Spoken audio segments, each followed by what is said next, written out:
How's it going, everyone? Welcome back to the channel. We are getting our Phantom on once again. It is one, of course, from Hobby Master in 1/72nd scale diecast. This is a little bit of an older one, as you can see by that number there. Now, we have ourselves a McDonnell Douglas F-4E Phantom here. It is from the 302nd Squadron, as it says there, or Hikotai, which were formed in 1974, based at Chitose Air Base in northern Japan. Now, they were tasked with patrolling Japan's maritime border with Russia. Now, our particular aircraft here was a fairly new Phantom built in 1980, but in 1984, while on a training flight, it actually suffered an engine malfunction and crashed into the ocean, unfortunately. But luckily, both crew members did eject and were safely rescued. Now, our model here, as I said, is a bit of an older release, of course, being the 6th F4 release for Hobby Master. So if you do like what you see, of course, you're going to have to, hunt. You're going to have to hunt on that second-hand market and see if you can score one for yourself. So good luck with that. And we will open it up and have a little look. Ooh, it is definitely an older one. It does have a weapons pack in the flap here and some information in the flap, of course.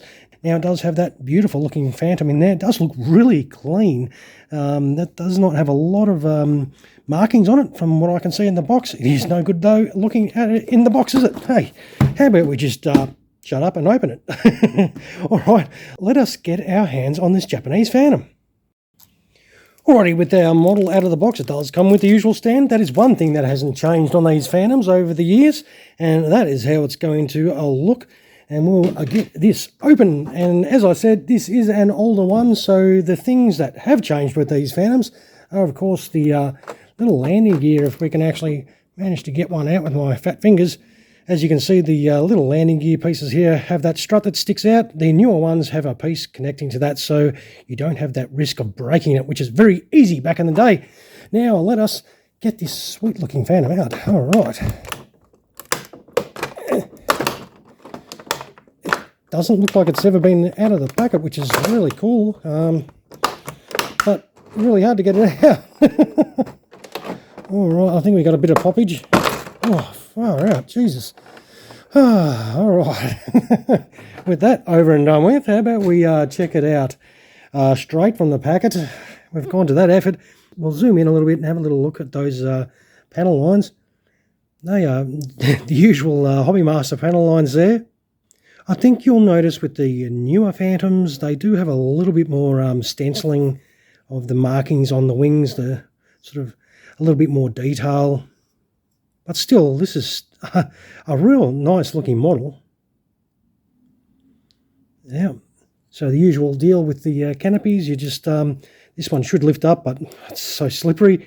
And you got that separate piece that you put in there. It's got the beautiful armoured glass in the front as per usual. It's got some nice tail markings there. The engine details look okay. The usual sort of details that you do get with these Phantoms. Overall, I think it presents really nicely so far. Yeah, pretty cool. Underneath. Yeah, very nice. It does have the plugs over where the stand will go, of course. But yeah, that's cool. All right, what we'll do, though, is we will set this up for in-flight and we'll come right back. Alrighty, here we have it set up for in-flight. It was so straightforward. This older one went together smoothly and seamlessly. Everything just pushed in straight, nice and easy. You can see how flush the gear bay doors are. When you look at the newer ones, a little bit buckled and they have a bit more of a gap. These ones are really flush. Especially that nose wheel one, that is quite hard to push in too. You've really got to squish down on it to get it in there.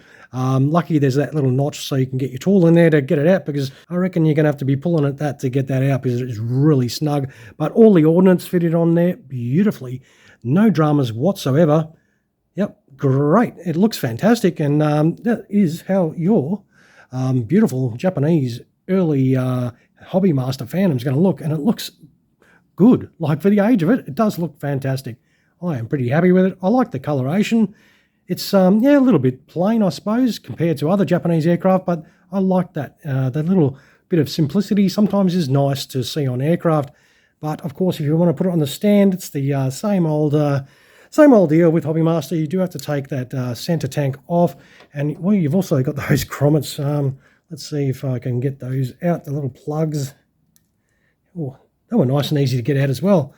Wow, something bad's got to happen. Why is everything going good on this one? But that is, yeah, chucked on the stand, so things are going too smoothly for me on this one. Oh, that is nice. So, yeah, that is your beautiful Japanese Phantom set up on the stand in flight, of course, for you in-flight displayers. But for me, I like to see mine gear down, as you all well know if you're a regular viewer. So what we'll do is we will set this up with some landing gear and come right back and wind up the video. All right, we'll be back in just a moment. All right, here we have it set up. Very straightforward. Nose wheel and gear bay door goes straight in. Very easy. Same with the, you know, the deal with the Phantoms. You have that little door and then your main wheels that go in. You just have to make sure you align that strut with the little holes in there. It can be easy. They can pop out as well. That is another reason why I think they made it a bit more of a complete module. It doesn't have that strut just sitting out there by itself. And that is job done. You put your little plugs back in and you can put your centerline tank back on there as well. And open up the canopy as well. You can put that open canopy piece in and then open up the rear. And that lets you see inside that beautiful cockpit. This is absolutely a beautiful one. As I say, very simple in its arrangement in colour, but I think it's nice. I suppose we'll get this Phantom on the scales and have a little look. All right, let's check it out. All right, how much does this Japanese Phantom weigh? All right, 336 grams, which isn't too bad. I do like Phantoms, as you obviously know, and this is another great looking one. I'm pretty happy with what I have got in my hands. All right, we'll wind up the video. If you're happy with what you've seen in the video, of course, don't forget to throw some of those in my direction. And, of course, drop a comment below if you feel like saying something. All right, I will take the photos of this, throw them on at the end for those of you that like to stick around and check out some close-up detail pics without my sausage fingers, of course, and listen to some tunes while doing that. Thank you again for checking out another one of my videos. I hope you enjoyed what you saw today, because I don't mind this one at all. You all have a fantastic rest of your day. Thanks for watching. Cheers, everyone.